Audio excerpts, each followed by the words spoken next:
Sebuah kisah di masa depan, tepatnya di tahun 2044, meningkatnya badai matahari telah mengubah bumi menjadi padang radioaktif dan melenyapkan 99,7% populasi manusia, hingga yang tersisa hanya sekitar 21 juta orang. Selain itu, gangguan pada atmosfer menyebabkan komunikasi lumpuh, membuat peradaban mengalami kemunduran dalam bidang teknologi. Akhirnya, dalam atmosfer yang penuh ketakutan dan keputusasaan, ROC Corporation menciptakan Pilgrim 7000, robot primitif yang dirancang untuk membuat dinding dan awan mekanis demi melindungi manusia yang menghuni satu-satunya kota terakhir. Kini ada jutaan robot yang dikendalikan manusia melalui dua protokol keamanan. Yang pertama, robot dilarang menyakiti semua makhluk hidup, dan yang kedua, robot dilarang untuk memodifikasi dirinya sendiri atau robot lain. Kedua protokol ini dirancang untuk melindungi manusia dari robot yang mana disebut juga dengan automata. Ya, itulah judul dari film yang akan saya ceritakan. Rilis di tahun 2014, disutradarai sekaligus ditulis oleh Gabe Ibanez, serta aktor ternama seperti Antonio Banderas yang memerankan tokoh utama. Oke, selamat datang dan selamat berjumpa kembali. Bersama saya Teguh Gusto, mari kita lanjutkan ceritanya. Film dimulai dengan menampilkan beberapa cuplikan foto tentang sejarah Pilgrim, mulai dari diperkenalkan ke publik, proses produksi, dan manfaatnya baik dalam melakukan pekerjaan sehari-hari manusia, sampai pembangunan dinding dalam upaya mengamankan penduduk dari radioaktif. Sayangnya, itu tidak berjalan sesuai dengan harapan, sehingga tak sedikit dari manusia yang merasa kecewa dan melampiaskannya dengan menyerang, bahkan membakar Pilgrim. Lalu ditampilkan pada suatu malam, di tengah-tengah hujan yang tentunya hujan buatan, seorang polisi bernama Wallace sedang berpatroli di daerah kumuh, tempat para pengemis dan robot-robot tua berkumpul. Pada awalnya, Wallace sama sekali tidak merasakan ada yang aneh, sampai akhirnya dia menemukan sebuah robot kuning yang sedang memperbaiki dirinya sendiri. Tanpa pikir panjang, dia langsung menembak robot itu.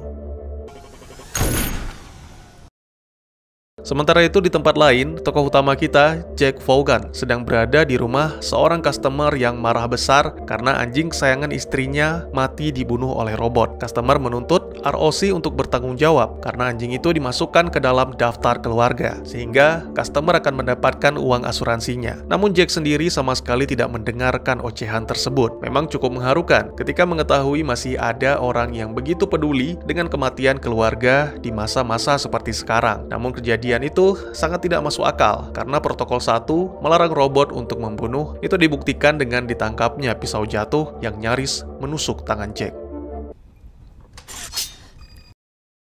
Jack adalah seorang agen asuransi ROC Corporation. Dia tinggal bersama dengan istrinya yang hamil di sebuah pod, atau mungkin kalau kita di sini menyebutnya rumah susun. Sang istri, yaitu Rachel, sangat berharap mereka bisa pindah ke rumah baru yang disediakan oleh perusahaan. Karena menurut saudarinya, bulan depan Rachel seharusnya sudah memasuki masa persalinan. Penyerantai Jack berbunyi, menandakan ada pesan masuk yang meminta Jack datang ke ruang autopsi. Di sana, petugas melaporkan bahwa seorang polisi menemukan robot yang memperbaiki dirinya sendiri. Itu benar-benar mustahil, apalagi polisi yang menembak si robot dalam kondisi mabuk. Namun, dari hasil pemeriksaan, petugas autopsi menemukan beberapa penggantian spare parts, pelumas, serta penghapusan nomor seri. Selain itu, salah satu spare parts yang digunakan adalah bekas milik robot lain. Tidak menutup kemungkinan, modifikasi ini dilakukan oleh Clocksmith, sebutan untuk teknisi ilegal. Bisa saja dia berkeliaran di tempat kumuh, tapi yang pasti, robot tersebut tidak memiliki protokol 2, yang mana mengharuskan ROC membayar denda.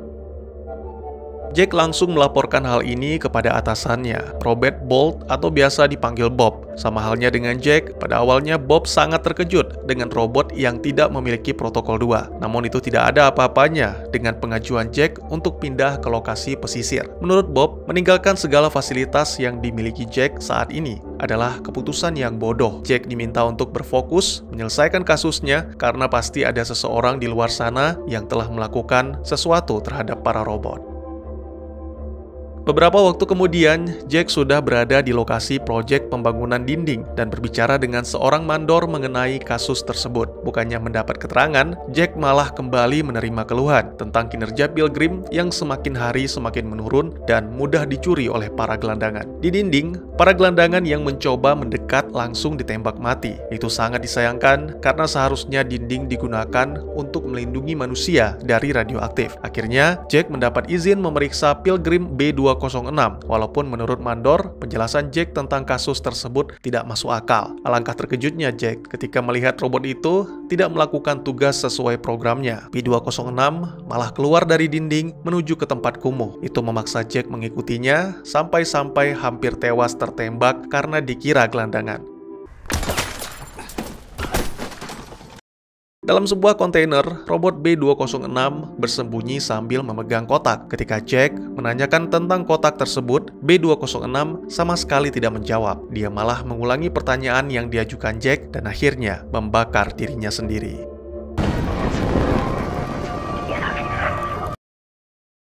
Kali ini Jack langsung membawa robot itu ke kantor ROC untuk diperiksa. Di dalam kotak, para petugas menemukan bermacam-macam suku cadang dan baterai nuklir, benda yang dulunya digunakan manusia untuk menggerakkan satelit. Robot itu pun dibangkitkan, lalu Jack langsung mengajukan beberapa pertanyaan. Lagi-lagi, B206 sama sekali tidak menjawab apapun. Dia hanya diam dan akhirnya menonaktifkan dirinya sendiri. Kembali Jack menegaskan kepada Bob bahwa apa yang dijelaskan sebelumnya tentang B206 adalah benar. Tetap saja, Bob sulit menerima. Dia khawatir jika kabar itu menyebar akan menimbulkan kepanikan di tengah-tengah masyarakat dan akhirnya merugikan perusahaan. Jika memang ini masalah pemindahan, maka Bob akan menyetujui pengajuan Jack. Tapi syaratnya, Jack harus mengubah laporan dan segera menemukan sang clocksmith. Hal yang pertama dilakukan Jack adalah memahami cara kerja inti program atau biokernel robot, di mana semua protokol diprogram. Menurut seorang teknisi, sangat tidak mungkin protokol itu bisa diubah atau bahkan dihilangkan karena sangat berisiko merusak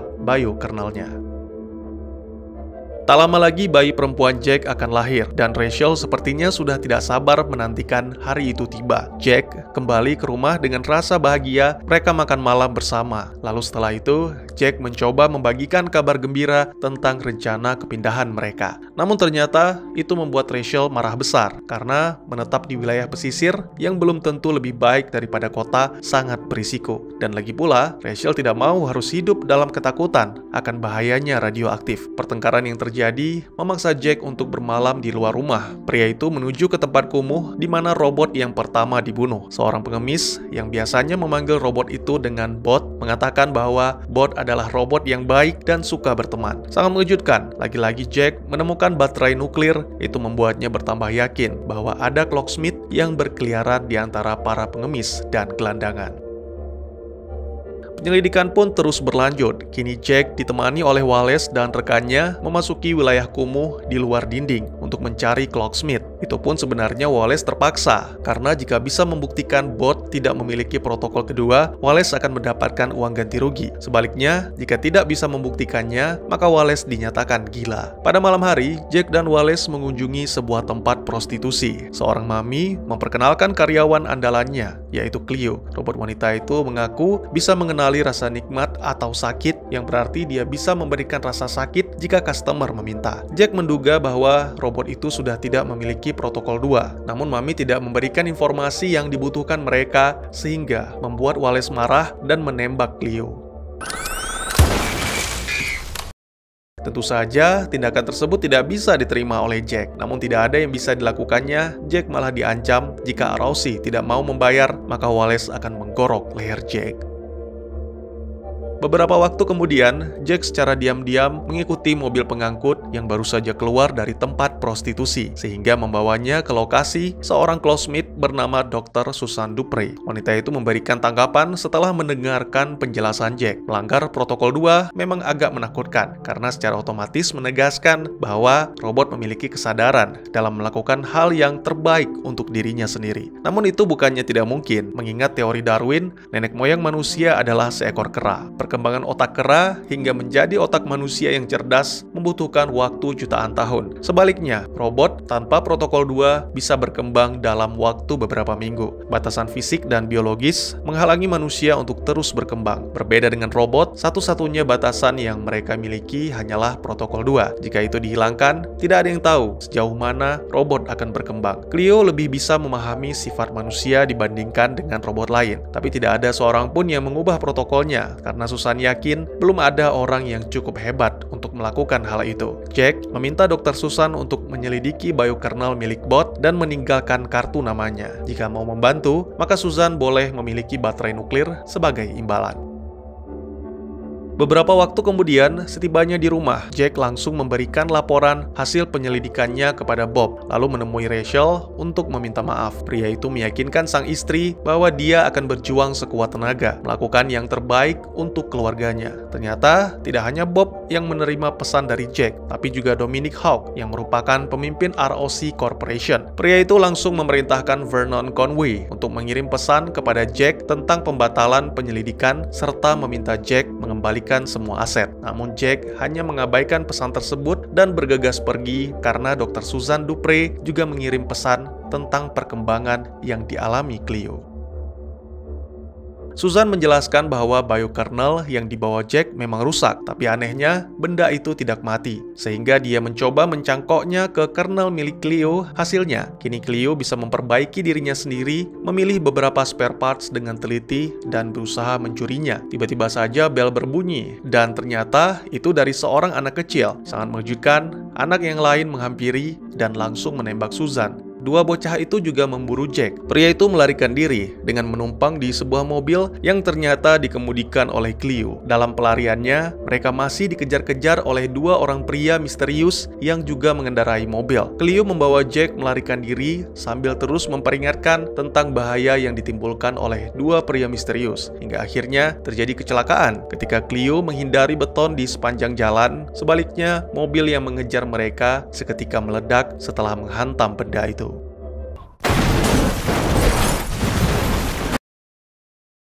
Beberapa jam kemudian, Jack terbangun dari mimpi tentang masa kecilnya bermain di tepi pantai. Sebuah momen masa lalu yang indah dan seringkali muncul dalam mimpinya belakangan ini. Ya, ternyata Jack masih hidup namun dengan kondisi luka-luka. Sedangkan Clio terlihat sedang memperbaiki tubuhnya sendiri, lalu muncul 3 robot lain dan mereka pun mulai menyeret Jack ke wilayah sandbox. Jack kembali tersadar dan sepertinya tubuhnya sudah pulih. Namun jarak mereka sudah sangat jauh dari kota. Para robot pun secara perlahan merayu Jack untuk ikut, karena kembali ke kota hanya akan membuat mereka semua terbunuh. Jack benar-benar dirawat oleh para robot. Clio menyuapinya sumber protein serta membuat water condenser atau pengembun air. Semua dilakukan mereka untuk menyelamatkan Jack sesuai dengan protokol pertama. Namun yang menjadi pertanyaan, sandbox adalah daratan tandus yang dipenuhi radioaktif. Membawa Jack ke sana sama saja dengan membunuh manusia. Bukankah itu bertentangan dengan protokol 1? Pertanyaan tersebut membuat Clio terhenti, seolah-olah robot itu mencoba berpikir dan mempertimbangkan. Sementara itu, di kota, Rachel telah memasuki masa persalinan. Karena Jack tidak bisa dihubungi, maka wanita itu pun terpaksa berjuang sendiri untuk menuju ke rumah sakit. Di kantor pusat ROC, Bob menemui Dominic Hawk dan Vernon. Mereka menunjukkan rekaman hologram yang menampilkan sebuah robot yang telah dipasangi biokernel milik B206. Kini robot tersebut tidak hanya memperbaiki dirinya sendiri, tapi juga memodifikasi robot lain. Dan yang lebih mengejutkan lagi, dua robot itu juga memodifikasi dua robot lainnya. Jika terus dibiarkan, maka keajaiban manusia akan lenyap, lalu timbullah epidemik. Mungkin Bob bisa menyangkal keterlibatan Jack dalam masalah ini, tapi tak ada seorang pun yang tahu kemana Jack. Bahkan, dia tidak muncul di kantor. Tak lama kemudian, Bob menerima sebuah pesan dari Jack yang memberitahukan lokasinya bersama para robot. Pria itu langsung memerintahkan Wallace untuk menjemput Jack, dan sebagai imbalan, berkas kasus Wallace akan dihapus. Beberapa jam telah berlalu, kini Jack bersama para robot semakin jauh dari kota dan rasanya mustahil bagi Jack untuk bisa kembali. Tiba-tiba saja terdengar deru mesin, Jack pun secara diam-diam pergi ke balik bukit, menembakkan suar, lalu meminta robot-robot tetap tinggal dan tidak mengikutinya. Alangkah terkejutnya Jack ketika mengetahui ternyata yang datang adalah Wallace. Bukannya menolong, pria itu malah memukuli Jack dan merebut baterai nuklir, bahkan berencana membunuh Jack. Itu membuat para robot bertindak sehingga satu persatu dari mereka mereka dihancurkan oleh Wallace. Jack yang tidak tahan melihatnya langsung menembak Wallace dengan pistol suar, sehingga membuat tubuh sang polisi itu terbakar. Sangat disayangkan, rekannya Wallace yang ketakutan malah melarikan diri, dan akhirnya pupus sudah harapan Jack untuk kembali ke kota.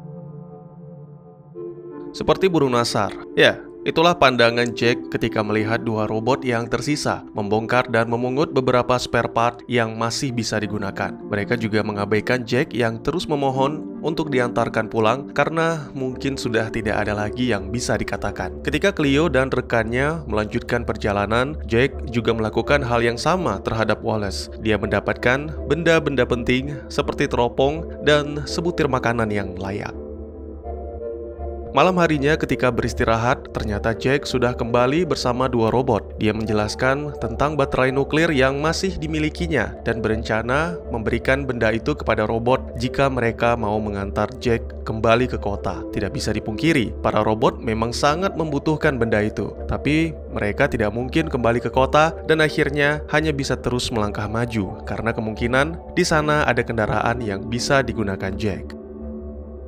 Kembali ke kota, hari itu tiba-tiba saja Vernon menghampiri Bob di rumahnya untuk dibawa ke kantor Robot Organic Century atau ROC. Ternyata seorang polisi, rekan dari Wallace, melaporkan tentang Jack dan kelompok robot. Dominic yang mengetahui hal itu menjelaskan tentang robot pertama sebelum Pilgrim yang hanya berupa otak kuantum dan bebas tanpa protokol. Selama 8 hari, manusia terus melakukan pembicaraan dan saling belajar, hingga akhirnya robot itu tidak lagi membutuhkan manusia karena bisa belajar sendiri. Pada hari ke-9, tidak ada lagi pembicaraan, bukan karena robot itu tidak mau bicara, melainkan manusia yang sudah tidak mampu memahaminya lagi. Kecerdasannya sudah sangat jauh di atas manusia. Tugas terakhir yang diberikan kepada robot itu adalah menciptakan protokol keamanan. Lalu setelah itu, dia dimusnahkan. Itulah alasan mengapa tidak ada yang bisa menembusnya, karena protokol tidak diciptakan oleh manusia, melainkan oleh biokernel dari robot yang tidak memiliki batas. Paling tidak sampai hari ini, peraturan dan pengetahuannya tidak bisa diakses. Dominic Hawk memerintahkan Bob ikut bersama Vernon untuk mengambil semua biokernel milik robot yang sedang bersama Jack, serta kepala orang yang menjadi dalang di balik semua ini, karena yang mereka hadapi bukan tentang apakah Jack Vaughan yang membahayakan perusahaan, tapi apakah dia akan menjadi ancaman bagi umat manusia. Di pagi hari, Jack terbangun tanpa para robot. Ternyata Cleo menunggu di luar dan robot satunya lagi telah berjalan lebih dulu. Dalam perjalanan, mereka membicarakan tentang unit awan robot yang terpisah, kehidupan, dan penciptaan manusia. Tentu Cleo tidak akan paham karena dia cuma mesin. Beberapa waktu kemudian, mereka telah tiba di tujuan. Dengan menggunakan teropong, Jack memantau sebuah pabrik tua. Di sana ada kendaraan dan juga seorang misterius dengan jubah yang kemungkinan adalah clocksmith. Namun sangat mengejutkan, ternyata yang menggunakan jubah itu adalah robot. Dia menjelaskan bahwa tidak ada manusia, tidak ada clocksmith. Robot itu hanya memodifikasi, tapi dia mengaku bukan sebagai pemimpin. Jack segera meninggalkan omong kosong yang diucapkan robot sampai tiba di sebuah ruangan dengan beberapa spare part yang tersusun rapi di atas meja. Pria itu pun menyadari sesuatu dan memutuskan untuk memeriksa kendaraan agar bisa segera kembali ke keluarganya. Sangat disayangkan, satu-satunya mobil yang menjadi harapan malah tidak bisa digunakan. Salah satu robot menghampiri Jack. Mereka membicarakan tentang lembah yang dulunya adalah sungai yang mengalir ke laut, tentang kematian, dan tentang keinginan para robot untuk hidup. Di seberang lembah adalah wilayah berbahaya, di mana tak ada satu makhluk pun yang mampu bertahan hidup. Itu tempat yang sangat cocok bagi para robot untuk memulai kehidupan baru yang bebas dan tanpa adanya gangguan dari manusia. Namun sebelum pergi ke sana, robot itu memerlukan sesuatu yang dimiliki oleh Jack. Benda itu tidak lain dan tidak bukan adalah baterai nuklir. Jack langsung memberikannya dengan sukarela, tapi pria itu berharap para robot bisa menepati janji, yaitu menyediakan kendaraan untuknya.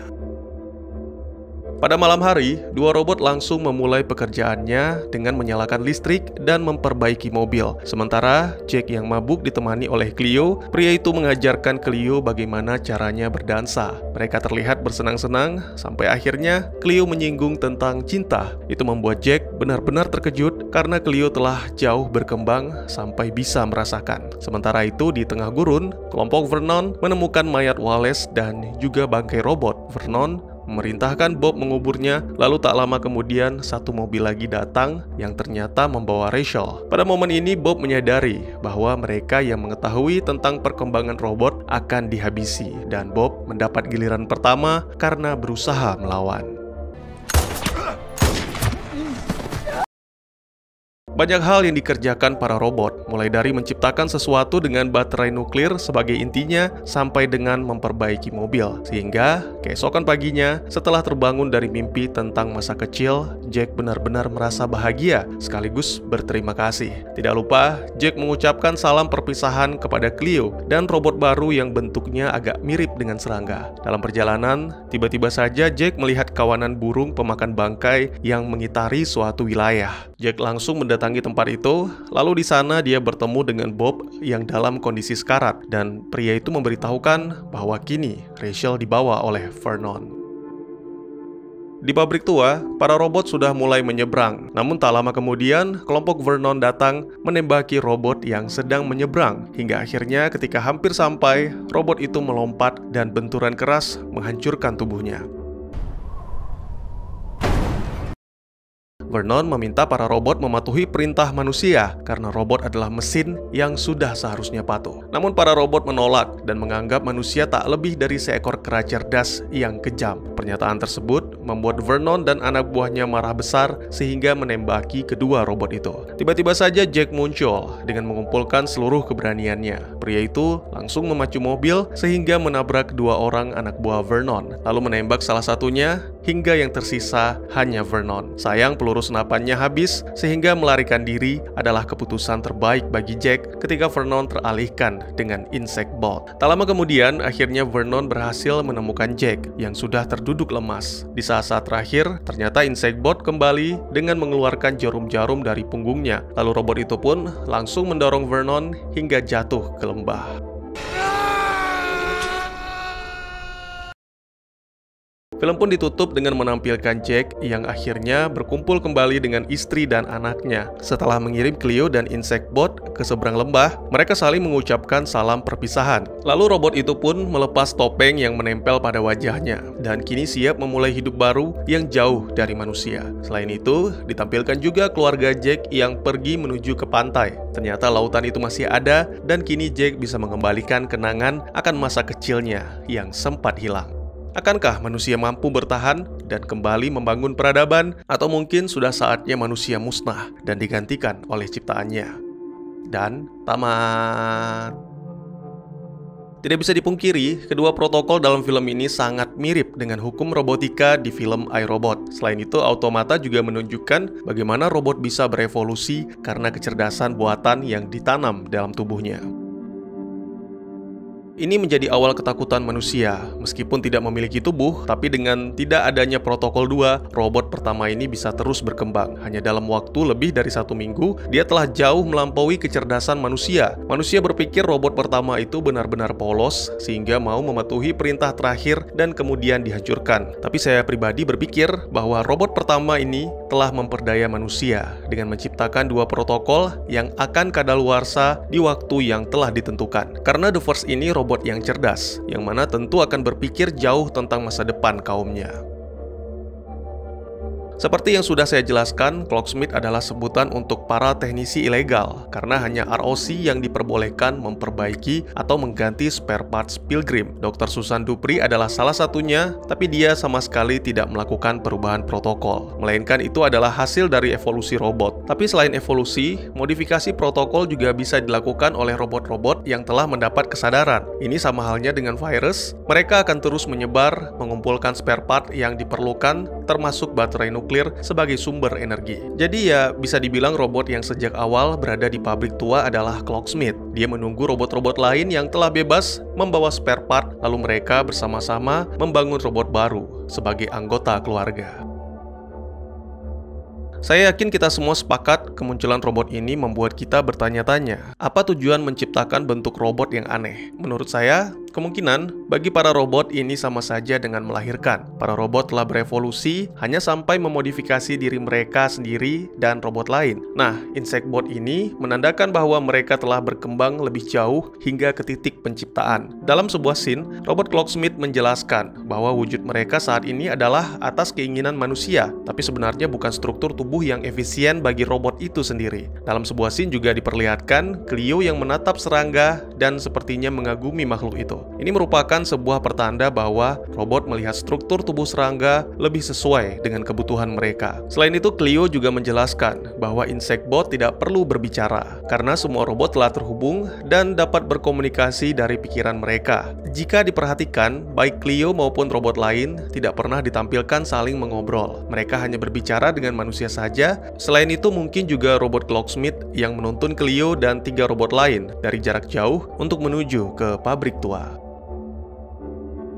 Ini berbeda dari film Terminator, iRobot, atau The Matrix. Robot dalam film Automata tidak ingin memberontak dan menyingkirkan manusia sebagai penguasa bumi. Seperti yang dikatakan oleh robot Clocksmith, bertahan hidup tidak penting, tapi kehidupanlah yang lebih penting. Mereka menginginkan kehidupan yang bebas dan bukan sebagai budak manusia. Mereka berencana menciptakan lebih banyak robot dan tinggal di wilayah radioaktif yang tidak bisa dijangkau manusia. Saya pikir nantinya di sana mereka akan memulai kehidupan dan terus tumbuh sebagai spesies baru planet bumi. Ini juga menjadi alasan di bagian akhir Clio melepaskan topeng wajah manusianya. Tapi jika perkembangan terus berlanjut, bukannya tidak mungkin mereka akan membasmi manusia ketika dirasa keberadaannya mengancam planet bumi dan makhluk hidup lain.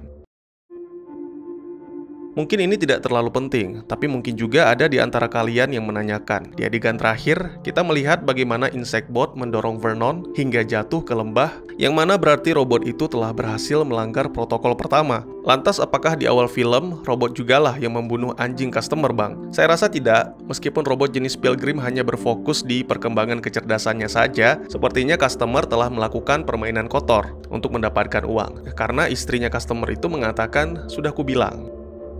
Mungkin segitu dulu teman-teman, saya bukan orang pintar atau sok tahu. Silakan jika teman-teman punya pendapat sendiri atau jika ada pertanyaan dan ingin berdiskusi, bisa langsung tuliskan di kolom komentar. Dan juga jika teman-teman ada film lain yang ingin kita bahas, juga bisa tulis di kolom komentar atau silakan DM ke Instagram saya di @teguhgusto. Insya Allah pasti akan saya baca. Mari kita jadikan kolom komentar sebagai sarana penambah wawasan dan menciptakan jalinan persaudaraan, bukannya malah menjadikannya sebagai tempat pembulian sehingga menciptakan permusuhan. Sekian dulu videonya dan jangan lupa untuk dukung terus channel ini dengan cara share, like, dan subscribe karena dukungan dari kalian sangat berharga bagi saya demi perkembangan channel ini. Saya Gusto, sampai jumpa di video selanjutnya. Tetap semangat, tetap bersyukur setiap hari. Dadah!